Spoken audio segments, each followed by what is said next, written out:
الحمد للہ رب العالمین والصلاة والسلام علی سید الانبیاء والمرسلین نبینا محمد وعلی آلہ وصحبہ اجمعین اما بعد۔ دروس رمضان باب 24 رمضان اور سخاوت۔ رمضان المبارک جہاں عبادت کا مہینہ ہے وہیں وہ سخاوت کا بھی مہینہ ہے۔ اس مہینے میں ایک مسلمان کو روزے اور نماز جیسی بدنی عبادات کے اہتمام کے ساتھ ساتھ صدقہ و خیرات جیسی مالی عبادات کا بھی اہتمام کرنا چاہیے۔ بندہ نماز میں اپنے آپ کو اللہ کے آگے جھکا کر اپنے تکبر اور گھمنڈ کا علاج کرے، روزے کے ذریعے اپنی لذت پسندی کی اصلاح کرے اور غربا و فقراء پر اپنے مال کو خرچ کر کے اپنے دل سے مال کی محبت اور دنیا پرستی کو نکالنے کی کوشش کرے۔ صدقات و خیرات میں نہ صرف اپنے نفس کی اصلاح ہے بلکہ محتاجوں کی مدد بھی ہے۔ رمضان المبارک میں اپنا مال غربا و فقراء پر سخاوت کے ساتھ خرچ کرنا خود نبی کریم صلی اللہ علیہ وسلم کی سنت مبارکہ ہے۔ آپ صلی اللہ علیہ وسلم عام دنوں میں بھی ایک نہایت سخی انسان تھے، لیکن رمضان المبارک میں آپ کی سخاوت عام دنوں کے مقابلے میں اور بھی بڑھ جاتی تھی۔ ابن عباس رضی اللہ تعالیٰ عنہ فرماتے ہیں کہ اللہ کے نبی صلی اللہ علیہ وسلم لوگوں میں سب سے زیادہ سخی تھے، اور آپ کی سخاوت اس وقت مزید بڑھ جاتی جب آپ رمضان میں جبریل سے ملاقات کرتے، اور جبریل رمضان میں ہر رات آپ سے ملتے یہاں تک کہ مہینہ ختم ہو جاتا۔ رمضان کی ان راتوں میں اللہ کے نبی صلی اللہ علیہ وسلم جبریل کو قرآن سنایا کرتے، پس جب آپ جبریل علیہ السلام سے ملتے تو آپ کی سخاوت تیز ہوا سے بھی زیادہ شدید ہو جاتی۔ اس حدیث کو امام بخاری اور مسلم نے روایت کیا ہے۔ قرآن کریم اللہ کی عظمت کا تعارف ہے۔ یہ وہ کتاب ہے جسے پڑھ کر ایک انسان اپنے رب کی قدرت اور اس کی عطا کی صحیح معرفت حاصل کرتا ہے۔ یہ کتاب انسان کو دنیا کے فانی اور آخرت کے باقی ہونے کا احساس دلاتی ہے۔ یہ کتاب انسان کو اس بات پر آمادہ کرتی ہے کہ وہ اللہ سے پانے کے لیے اپنے پاس موجود مال و متاع کو دوسروں پر لٹائے۔ اللہ سے ملنے کا یقین بندے کے دل میں اللہ پر توکل اور مخلوق سے استغنا پیدا کر دیتا ہے، اور آخرت کا استحضار دنیا کی حقارت اور بندوں پر سخاوت کا جذبہ پیدا کر دیتا ہے۔ رمضان میں جبریل کے ساتھ قرآن کریم کی تلاوت و مدارست سے نبی کریم صلی اللہ علیہ وسلم کے قلب میں دنیا اور اہل دنیا سے استغنا کی کیفیت پیدا ہو جاتی، اور اسی استغنا کا نتیجہ تھا کہ آپ تیز ہوا سے بھی زیادہ شدت کے ساتھ لوگوں پر خرچ کرنے لگ جاتے۔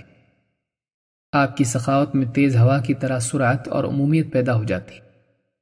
علامہ عینی فرماتے ہیں الریح المرسلہ سے مراد لوگوں کے نفع کے لیے بھیجی ہوئی ہوا ہے۔ دراصل یہ قرآن کریم کی آیت کی طرف اشارہ ہے۔ اللہ تعالیٰ نے فرمایا وَهُوَ الَّذِي يُرْسِلُ الرِّيَاحَ بُشْرًا بَيْنَ يَدَيْ رَحْمَتِهِ حَتَّى إِذَا أَقَلَّتْ سَحَابًا ثِقَالًا سُقْنَاهُ لِبَلَدٍ مَيِّتٍ فَأَنزَلْنَا بِهِ الْمَاءَ فَأَخْرَجْنَا بِهِ مِنْ كُلِّ الثَّمَرَاتِ۔ وہ اللہ ہی ہے جو اپنی رحمت سے آگے آگے ہواؤں کو خوشخبری بنا کر بھیجتا ہے، یہاں تک کہ جب وہ بھاری بادل کو اٹھاتی ہیں تو ہم انہیں ایک مردہ زمین کی طرف ہانک دیتے ہیں، پھر اس بادل سے پانی برساتے ہیں، پھر اس پانی سے ہر طرح کے پھل اگاتے ہیں۔ سورۃ الاعراف آیت نمبر 57۔ بارش سے قبل ہواؤں کی تیزی اللہ تعالیٰ کی طرف سے رحمت کے فیضان کی خوشخبری ہوتی ہے۔ یہ ہوائیں عمومیت کے ساتھ ہر ایک کو چھو کر گزر جاتی ہیں، اور ان کے لائے ہوئے بادلوں سے برسنے والا پانی سب کے لیے ہوتا ہے۔ حدیث میں نبی کریم صلی اللہ علیہ وسلم کی سخاوت کو اسی ہوا سے تشبیہ دی گئی ہے۔ نبی صلی اللہ علیہ وسلم کی اقتداء میں ایک مسلمان کو بھی چاہیے کہ وہ رمضان کے مہینے میں اپنی سخاوت کے دروازے کھول دے۔ وہ اپنے مال سے غربا و فقراء، عزیز و اقارب، اپنے اور پرائے سبھی کو نفع پہنچائے۔ اس برکتوں والے مہینے میں وہ خیر کے راستوں میں خوب خرچ کرے۔ اگر وہ اللہ سے پانا چاہتا ہے تو خود بھی دوسروں پر خرچ کرے۔ اپنے پاس جو کچھ موجود ہے اس میں سے دوسروں پر خرچ کرنا اللہ سے پانے کا بہترین ذریعہ ہے۔ اللہ کے نبی صلی اللہ علیہ وسلم فرماتے ہیں صدقے سے مال کم نہیں ہوتا۔ اس حدیث کو امام مسلم نے روایت کیا ہے۔ لہٰذا آدمی کو چاہیے کہ اپنے اہل و عیال کی ضروریات کی رعایت کرتے ہوئے دوسرے مسلمانوں کی حاجت و ضرورت کا بھی خیال رکھے۔ کتنے لوگ ایسے ہوتے ہیں کہ اپنے فقر و تنگ دستی کو عفت و غیرت کی چادر میں چھپائے رکھتے ہیں، کتنے ہی اللہ کے بندے ایسے ہوتے ہیں کہ جن کی خوش مزاجی لوگوں کو اس بھرم میں مبتلا کر دیتی ہے کہ وہ خوشحال ہیں۔ کتنے لوگ ایسے خوددار ہوتے ہیں کہ اپنے حالات کی شکایت خلق کی بجائے خالق کے آگے کرنا اپنی ایمانی غیرت کا تقاضا سمجھتے ہیں۔ کتنے خوش نصیب ہیں وہ لوگ جو محتاجوں کو مانگنے سے پہلے عطا کریں، جو ان کی عزت نفس کا لحاظ کرتے ہوئے خود ہی ان کے رمضان اور ان کی عید کو خوشیوں سے بھر دیں۔ کتنے سعادت مند ہیں وہ لوگ جو اپنے نبی کی اقتداء میں اپنے مسلمان بھائی کے لیے تیز تند ہوا کی طرح سخی ہو جائیں، جن کی بر وقت سخاوت کے سبب ایک غریب گھر غم اور مایوسی کے اندھیرے سے نکل کر شکر اور خوشی سے جگمگا اٹھے۔